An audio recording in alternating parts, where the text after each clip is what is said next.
अस्सलाम वालेकुम नाजरीन। इस किस्त के आगाज़ में आप देखेंगे सफ़ीरा खातून तारकुन खातून के पास जाती है, जहां दाइयाँ उसका इलाज कर रही होती हैं। दाइयाँ कहती हैं इनका बहुत खून बह रहा है, इसका असर बच्चे पर भी हो सकता है। हम हर मुमकिन कोशिश कर रही हैं, लेकिन नतीजा अल्लाह पर है। और तारकुन खातून बार बार एक ही बात कहती है कि मेरे बच्चे को बचाओ। सफ़ीरा खातून कहती है मैंने तुम्हें कहा था कि तुम शिकार के मैदान में नहीं जाना, लेकिन तुमने लापरवाही का मुजाहरा किया। तुमने मेरी बात के खिलाफ जाकर अपनी और बच्चे की जान को खतरे में डाल दिया। ये कहकर सफ़ीरा खातून वहाँ से चली जाती हैं। इधर शलमजार में अल्तबर अपने सिपाहियों के साथ बाजार में आता है। इसी दौरान बुराम भी वहाँ पहुँच जाता है। अमीर अल्तबर उसे अपनी बातों से डराने की कोशिश करता है तो बुराम कहता है ये जगह हमें रियासत ने खसूसी तौर पर दी हुई है, जब तक सुल्तान तुम्हें हुक्म नहीं देते तुम कुछ नहीं कर सकते। अमीर अल्तबर फिर गुस्से में कहता है हमें हमारे कैदी दो जो तुमने कैद से भगाए हैं, और अपनी तलवार बुराम के गले पर रख देता है। बुराम कहता है कौन से कैदी, मैं नहीं जानता। इस तरह बुराम अपनी बात पर डटा रहता है और सुल्तान मलक शाह का हवाला देकर अमीर अल्तबर को डरा देता है। इस तरह अमीर अल्तबर अपनी तलवार पीछे कर लेता है और कहता है जब तक मुझे मलक शाह की तरफ से इन्हें मारने का हुक्म नहीं आता कोई यहाँ से हिलेगा नहीं। और फिर अमीर अल्तबर वहाँ से चला जाता है। दूसरी तरफ मलक शाह महल पहुँच जाते हैं। इनके साथ अबू अल कासम भी वहाँ पहुँच जाता है। हसन सबा अबू अल कासम को देखकर खुशामदीद कहता है। अबू अल कासम कहता है मैं सुल्तान को अनातोलिया की मालूमात देने आया हूँ। रास्ते में आते हुए मुझे ये जख्मी हालत में मिली हैं। अगर मैं इन्हें बरवक्त महल ना पहुँचाता तो इनकी मौत हो सकती थी। जिस पर हसन सबा कहता है अब तुम यहाँ से खाली हाथ नहीं जाओगे। इधर जंगल में संजार अपने साथियों से कहता है हम मुश्किल मरहले से गुजर चुके हैं। रुस्तम और अरसलान ताश को खतरा टल जाने तक बुरहान अपने पास रखेगा। इसी दौरान बलाबांद घोड़े पर उनके पास पहुँच जाता है। संजार कहता है खैर तो है बलाबांद, मैंने तुम्हें कबीले में रहने का कहा था। बलाबांद कहता है मुझे ये तीर आपकी वालदा बसफुलों ने दिया है और उन्होंने कहा है कि जितना जल्दी हो सके संजार को इसके बारे में बताओ। ये तीर तुम्हारे बिस्तर से मिला है। कोई शख्स रात को आपके खेमे में दाखिल हुआ और आपके बिस्तर पर यह तीर फेंक गया। जिस पर संजार गुस्से से कहता है ये कौन कर सकता है, कोई कैसे मेरे खेमे तक इतनी आसानी से पहुँच गया, क्या हमारे सिपाही वहाँ मौजूद नहीं थे। बलाबांद कहता है इसका जिम्मेदार तोगान है। हमें शक है कि ये एक ईसाई ताजर था जो तुगान की मर्जी के साथ आया था। जिस पर संजार गुस्से से कहता है वो ईसाई ताजर नहीं है, जाहिर है वो बजंतीनी जासूस होगा, लेकिन मुझे नहीं मालूम कि वो मुझसे क्या चाहता है। मैं तुगान के पास जाकर मालूम करूंगा कि ये शख्स कौन है, तभी हमें पता चलेगा कि बजंतीनियों को किस बात की तकलीफ हुई है। फिर संजार अपने दोस्त से कहता है तुम बलाबांद के साथ अपने कबीले में जाओ। अगर अमीर अल्तबर की बेटी ने मेरा नाम लिया तो अल्तबर फिर आ सकता है। ये कहकर संजार और उसके दोस्त वहाँ से रवाना हो जाते हैं। इधर कौल किले में अंद्रयास अपने कमांडर से कहता है 3 दिन के बाद सल्जूकों का इत्तेहाद है, यहाँ तक कि अगर जासूस समझ जाते हैं कि हमने उनके पीछे एक आदमी भेजा है वो सल्जूकी सिपाहियों को इतनी जल्दी आगाह नहीं कर सकेंगे। इतने में एक कमांडर आता है और कहता है आखिर हमारे दोस्तों ने आपके सवाल का जवाब दे दिया। फिर नक्शे पर तीर रखते हुए कहता है यहाँ सल्जूकों का एक ख़ास दस्ता कायम किया गया है और आने वाला जासूस खुद मलक शाह था। ये सुनते ही अंद्रयास के रोंगटे खड़े हो जाते हैं और वो उस लम्हे को याद करता है जब किले के बाजार में उसका सामना मलक शाह से हुआ था। ये ख्याल आते ही अंद्रयास अपना हाथ जोर से मेज़ पर मारता है और गुस्से से कहता है सुल्तान मलक शाह हमारी नाक के नीचे से गुजर गया और हमें पता तक नहीं चला। इस पर पादरी कहता है सारी दुनिया जानती है कि मलक शाह का पहला हदफ कोबल किला है, सिर्फ इसी वजह से उसने यहाँ अपने बेहतरीन सिपाही रखे हैं। इस ज़मीन के हर पत्थर के नीचे सल्जूकों के असरात हैं और बातनी भी वक्त आने पर इस अहम मालूमात के पीछे अपना मकसद हासिल करेंगे।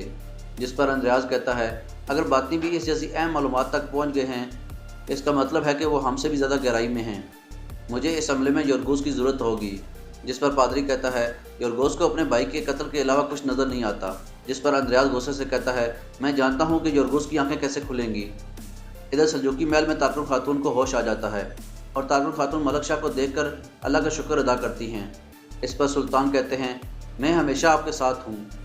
फिर मलक शाह कमरे से चले जाते हैं और उनका सामना सफ़ीरा खातून से होता है। सफ़ीरा खातून कहती है तारकुन खातून मेरी इजाज़त के बगैर कैसे जा सकती है, ज़रूर इसके पीछे कोई वजह होगी, मैंने उसे जाने से मना किया था। इस पर सुल्तान गुस्से से कहते हैं अगर आज सुल्तान की बीवी बताए बगैर महल से जा सकती है तो फिर हम महल किसके भरोसे पर छोड़ेंगे। अगर हर एक ने अपना फ़र्ज़ बखूबी निभाया होता तो यह हादसा ना होता। ये कहकर सुल्तान आगे बढ़ जाते हैं। इधर अस्फहान के बाजार में एक बातनी लोगों को गुमराह कर रहा होता है, जबकि बातनी सरबराह भी वहाँ मौजूद होता है। इसी दौरान वहाँ अबू हामिद गजाली आते हैं और अपनी इल्मी ताकत से उस बातनी को झूठा साबित कर देते हैं, जिस पर वो बातनी मुँह छुपाकर वहाँ से भाग जाता है। جس پر باطنی سربراہ آگے بڑھ کر کہتا ہے ماشاءاللہ اصفہان میں آپ کا مقابلہ کرنے والا کوئی عالم نہیں، آپ کا تعلق کہاں سے ہے؟ جس پر ابو حامد غزالی کہتے ہیں میرا تعلق شاپور سے ہے اور میرا نام امام احمد غزالی ہے۔ یہ سن کر باطنی سربراہ کہتا ہے آپ جیسے عالم سے مل کر بہت خوشی ہوئی۔ یہ کہہ کر باطنی سربراہ وہاں سے چلا جاتا ہے۔ دور کھڑا سنجار ابو حامد غزالی کو دیکھ کر اپنا سر ہلاتا ہے اور پھر خود سے کہتا ہے آپ نے اپنی قلم کو تلوار جیسا ثابت کر دیا۔ دوسری طرف سلجوقی محل میں ملک شاہ کے سامنے التبر موجود ہوتا ہے۔ امیر التبر ملک شاہ سے کہتا ہے باطنیوں نے میرے محل میں گھس کر 2 قیدیوں کو چھڑایا ہے اور میری بیٹی کو بیہوش کیا۔ ان کا علاقہ ایسا ہے جو سلطنت نے ان کے لیے خاص کیا ہوا ہے۔ میں انہیں سزا دینے کے لیے آپ سے اجازت لینے آیا ہوں اور میں خواجہ نظام الملک سے پوچھتا ہوں کہ وہ اس قدر ان کا دفاع کیوں کر رہے ہیں؟ جس پر خواجہ نظام الملک کہتے ہیں انہوں نے پہلے ہی باطنیوں کے ایک شخص کو قتل کر دیا، اگر یہ ان 2 لوگوں کو بھی قتل کر دیتے پھر آس پاس مزید کشیدگی بڑھ جاتی۔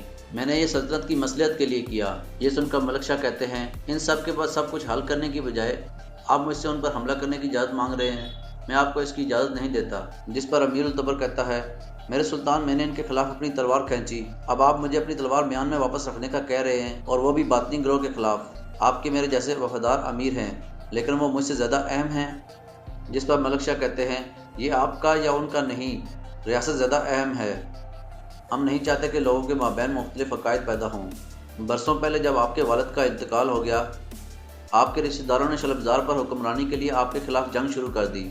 اگر ہم آپ کے ساتھ نہ ہوتے تو آج وہ زمین آپ کے پاس نہ ہوتی۔ ہمارا ان سے معاہدہ ہے اور آپ ہمارے معاہدے میں ہمارے وفادار رہیں گے۔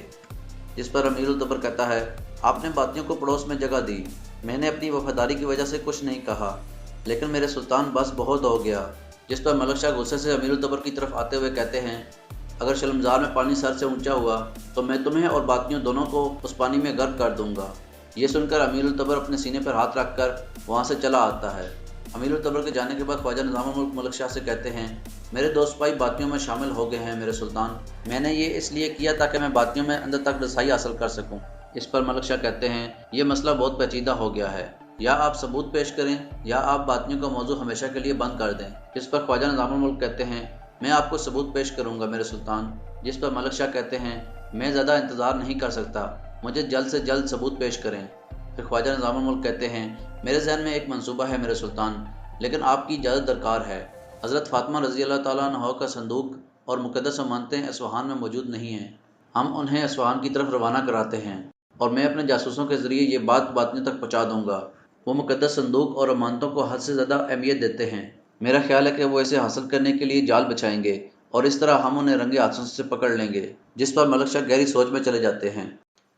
دوسری طرف سنجار دوکاس کے پاس جاتا ہے۔ سنجار کہتا ہے میں اصفہان کے قریب ایک قبیلے سے آیا ہوں، پچھلے دنوں ایک بازنطینی تاجر کنیک قبیلے آیا تھا، ہم بھی اس کے ساتھ تجارت کرنا چاہتے ہیں، میں اس سے کیسے ملاقات کر سکتا ہوں؟ جس پر توگاس کہتا ہے وہ تو تجارت کر کے روانہ ہو چکا ہے، مجھے کیا معلوم کہ اب وہ کہاں ہوگا۔ یہ سن کر سنجار کہتا ہے وہ کہیں نظر آئے تو اسے میرا سلام کہنا، اس طرح اگر ہم اسے تلاش نہ کر سکے تو وہ ہمیں تلاش کر لے گا۔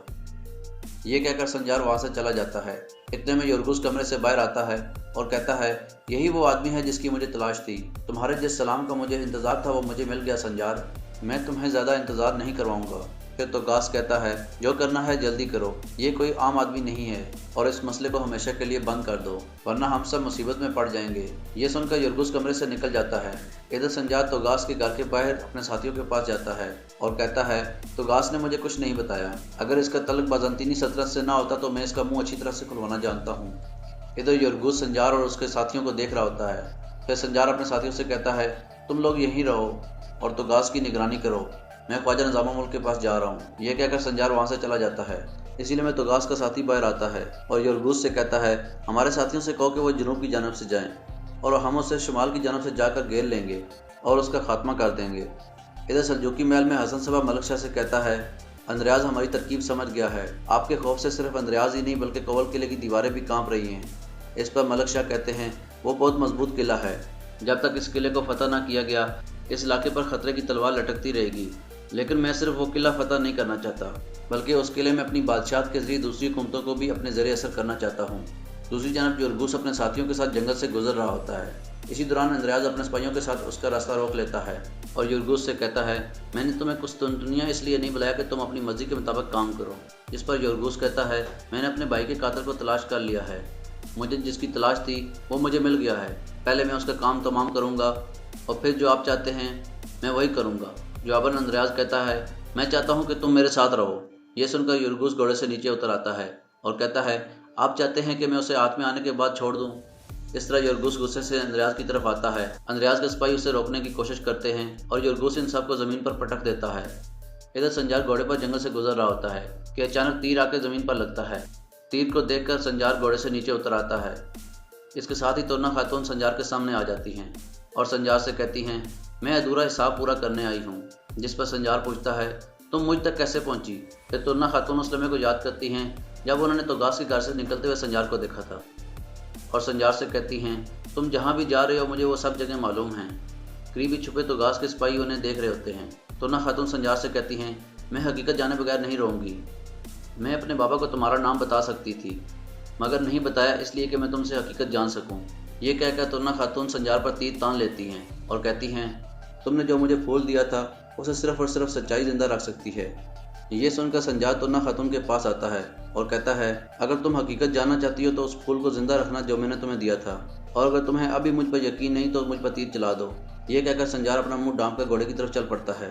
फिर अचानक तुर्ना खातून की तरफ मुड़कर खंजर मारता है जो तुर्ना खातून की तरफ बढ़ने वाले सिपाही को जा लगता है और वो फौरन जमीन पर गिर जाता है। इसके साथ ही बहुत से बाज़ंतीनी छुपे सिपाही सामने आ जाते हैं और संजार और तुर्ना खातून पर हमला कर देते हैं, मगर संजार और तुर्ना खातून उनके सामने डट जाते हैं और उनका बहादुरी से मुकाबला करते हैं। तुर्ना खातून अपनी तलवार के जोर दिखाती हैं जबकि संजार भी अपनी तलवार बिजली की तरह चलाता है और एक सिपाही को घुटने के बल बिठाकर कहता है, तुम्हें किसने भेजा है? सिपाही कहता है, जल्दी वो यहाँ पहुँच जाएगा और तुम्हारा सर उतार देगा। ये बात सुनते ही संजार अपनी तलवार से उसका सर उतार देता है और फिर तुर्ना खातून से कहता है, क्या अब आप समझ गई हैं? मुझे दुश्मनों ने चारों तरफ से घेरा हुआ है। अब अगर आप चाहती हैं तो अपना तीर मेरे दिल में उतार दें। ये मत कहो कि मैं तुमसे झूठ बोल रहा हूँ। वक्त आने पर मैं तुम्हें सबसे पहले इस हकीकत का बताऊँगा और